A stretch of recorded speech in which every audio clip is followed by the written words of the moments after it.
Episode 5. Woohoo! Hi, Reflections. Hope y'all are doing well today.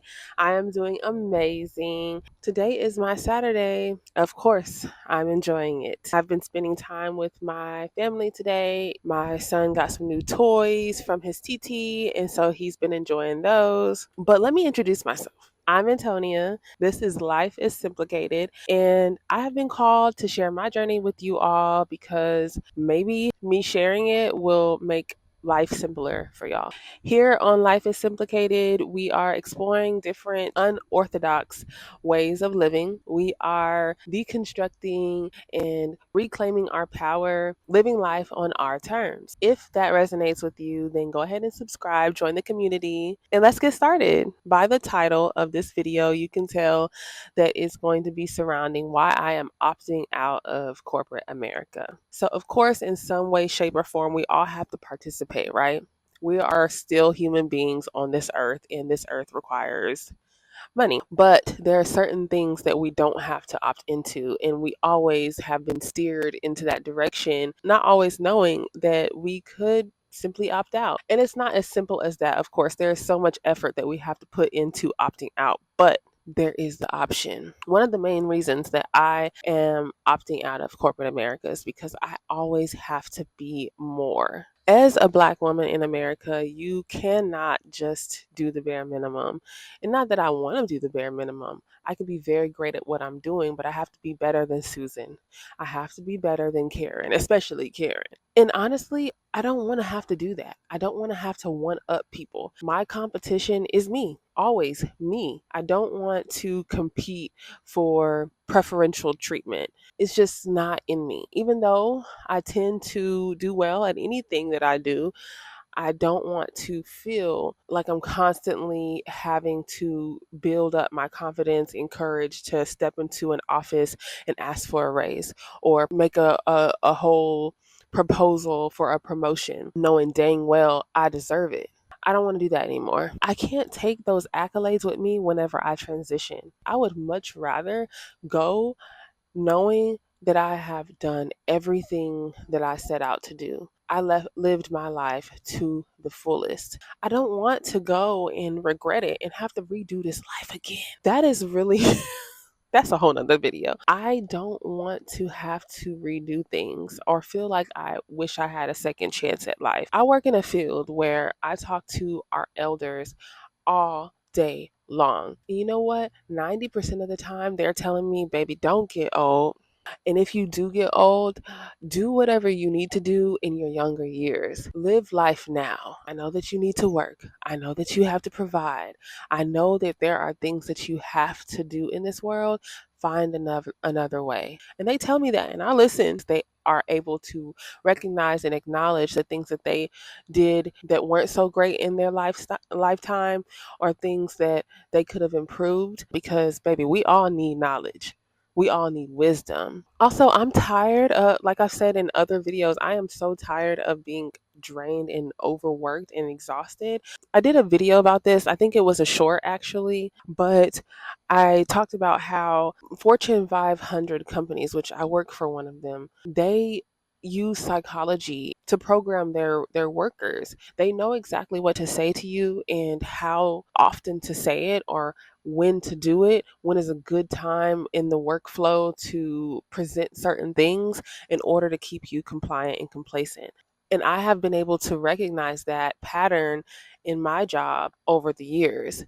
And every single time it happens, I become more and more numb and disgusted with where I work. I'll notice that when tension is high and we're stressed out and we're overworked and we're feeling the burnout rising and the morale is low, they'll do something like present this big old incentive and have this big old meeting where it's so like, you're getting pumped and you're basically just recommitting to their mission. But then they'll backdoor and do something like underpay you. We get like slapped in our face basically. So I do want to tell a story time just so y'all have a background of where this all started for me. I don't know if I mentioned it in previous videos, but I was facing some fertility issues years ago, obviously prior to me having my 2-year-old.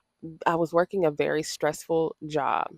I can't even begin to explain how stressful that was. But me and my wife decided that we were going to try to conceive. Of course, since I'm married to a woman, there are different ways that we have to conceive.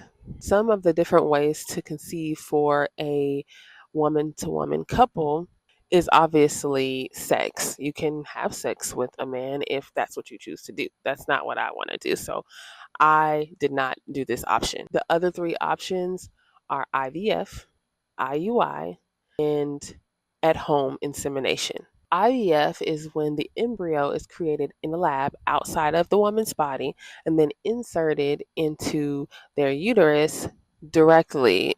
The probability of that is higher than IUI, which is when the sperm is inserted with a catheter into the uterus through the cervix, and then conception is left up to nature. And then the other option that's the closest to having sex but not having sex is at home insemination, which normally people would have their donor come to a location that they agree on. The donor will ejaculate into whatever tool they decide to use, whether it's a soft cup, some people use a syringe. They'll insert it into the woman during the peak of her ovulation. So we have tried a couple of these options, and over the years, I have always had regular ovulation. I've always had very high numbers of eggs. My fallopian tubes have always come back clear on the I believe it's called FSH test, where they shoot dye through your fallopian tubes and make sure it goes through smoothly. Basically, they analyze it with an ultrasound to just watch the dye flow through and see if there are any hiccups. Basically, all of my tests have always come back perfectly fine. Actually, they have always exceeded what the average is. Of course, the probability of any option of conception is up to God, really. But there was a high probability that we would conceive. Over a span of years, we were trying to conceive to no avail. Like I said, all of the tests always came back with positive results. I noticed a couple cycles that I had while working at this place. I would expect menstruation to come in a couple days, and then something stressful would happen at the job. I would force emotionally force my menstrual cycle to come early. I did look this up back then, and it's called stress induced menstruation. And I'm going to go to Google. High stress floods the body with cortisol, which can disrupt reproductive hormones and alter the timing of a cycle. That's exactly what was happening to me.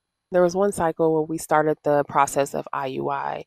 In that particular cycle, everything was going smoothly. We were going to our appointments, and the doctor was saying everything looks great. I'm so excited. I'm amped up about this cycle. The probability was high.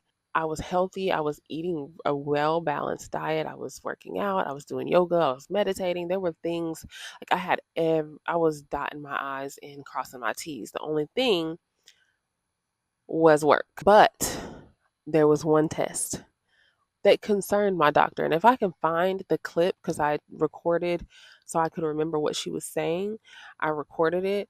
She was saying, this is kind of concerning to me because this only happens if there's an issue with your pituitary gland. Your pituitary gland plays a major part in your reproductive hormones shooting from your brain to the necessary parts of your body to do what it needs to do to conceive. Things like estrogen, progesterone, which is so important for a sticky pregnancy. So she ordered me to have an MRI done.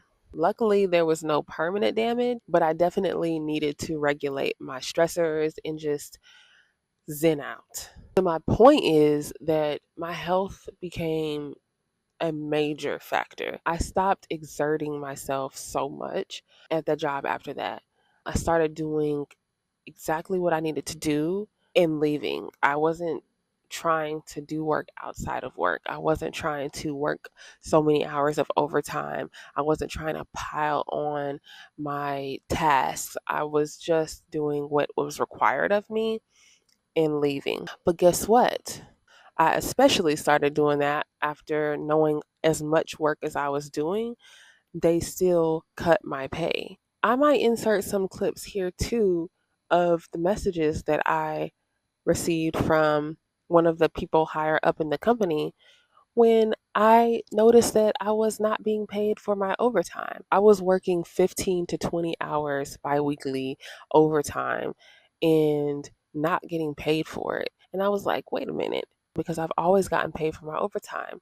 They decided to tell me, oh, supervisors are not no longer getting paid for their overtime. You're required to work 20 hours overtime. I believe it was 10 to 20 hours overtime without extra pay, just your salary.